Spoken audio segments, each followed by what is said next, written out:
সবাই ফিরিয়ে দিলেও ফিরিয়ে দেন না এই মানবিক ডাক্তার। বলছি ডাক্তার কামরুল ইসলামের কথা। বিনামূল্যে 1800 কিডনি প্রতিস্থাপন করেছেন তিনি। যেখানে হাজারো মানুষ কিডনি নষ্ট হয়ে জীবনের শেষ সময়ের প্রহর গুণে, সেখানে এই চিকিৎসক হয়ে উঠেছেন আশার আলো।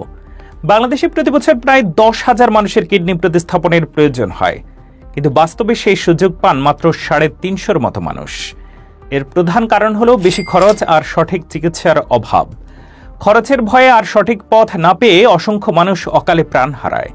এই কঠিন বাস্তবতার মাঝেই এক মানবিক উদ্যোগ নিয়ে এগিয়ে এসেছেন ডাক্তার কামরুল ইসলাম। তার হাত ধরে এ পর্যন্ত 1800-এর বেশি কিডনি সফলভাবে প্রতিস্থাপন করা হয়েছে, যা দেশের মোট কিডনি প্রতিস্থাপনের প্রায় অর্ধেক। সবচেয়ে অবাক করার মতো বিষয় হল, এই জটিল অপারেশনের জন্য তিনি কোনো পারিশ্রমিক নেন না। রোগীকে শুধুমাত্র হাসপাতালের আনুষ্ঠানিক খরচ বহন করতে হয়, যার পরিমাণ প্রায় 2 লক্ষ টাকা।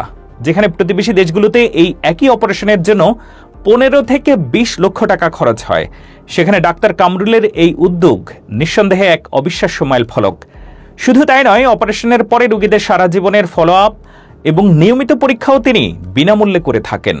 গরিব, অসচ্ছল এবং মধ্যবিত্ত পরিবারের মানুষের কথা চিন্তা করেই তিনি এই পথে নেমেছেন। তার লক্ষ্য ছিল টাকার অভাবে যেন কিডনি রোগীর চিকিৎসা থেমে না যায়।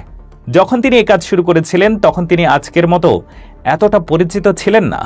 রোগীরা আসবে কিনা তা নিয়েও সংশয় ছিল। তাই রোগীদের আস্থা অর্জনের জন্য তিনি বিনামূল্যে এবং স্বল্প খরচে চিকিৎসা দেওয়া শুরু করেন।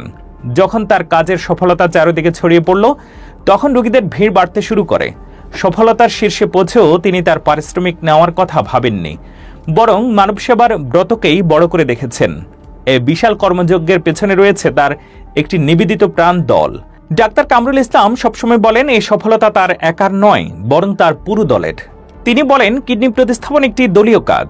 আমার দলে এখন অনেকেই বেশ দক্ষ হয়ে উঠেছেন। একটা সময় ছিল যখন দাতা এবং গ্রহীতা উভয়ের অপারেশন তাকেই করতে হতো, কিন্তু এখন তার তৈরি করা দক্ষ চিকিৎসকদের দল এই দায়িত্ব ভাগ করে নিয়েছে। ফলে আরও বেশি সংখ্যক রোগীর সেবা দেওয়া সম্ভব হচ্ছে।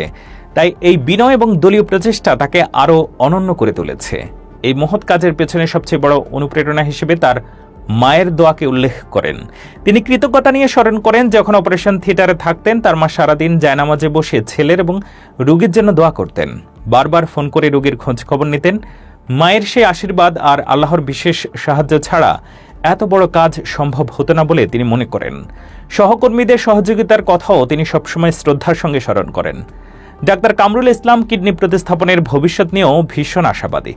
তিনি দেশে ব্রেন ডেড রোগীদের থেকে কিডনি সংগ্রহের উপরে জোর দেন। ব্রেন ডেড হল যখন কোনো মানুষের মস্তিষ্ক প্রাথমিকভাবে অকেজো হয়ে যায়, কিন্তু অন্যান্য অঙ্গ প্রত্যঙ্গ মেশিনের সাহায্যে সচল রাখা হয়। সেই ব্যক্তির অঙ্গ প্রত্যঙ্গ অন্যের শরীরে প্রতিস্থাপন করে নতুন জীবন দেওয়া সম্ভব। তিনি জানান, বিশ্বের অনেক মুসলিম দেশেও এটি প্রচলিত এবং এতে ধর্মীয় কোনো বড় বিধিনিষেধ নেই। এই ব্যবস্থা চালু হলে দেশে কিডনি দাতার সংকট অনেকটাই কমে আসবে এবং আরও অনেক মানুষ নতুন জীবন পাবে।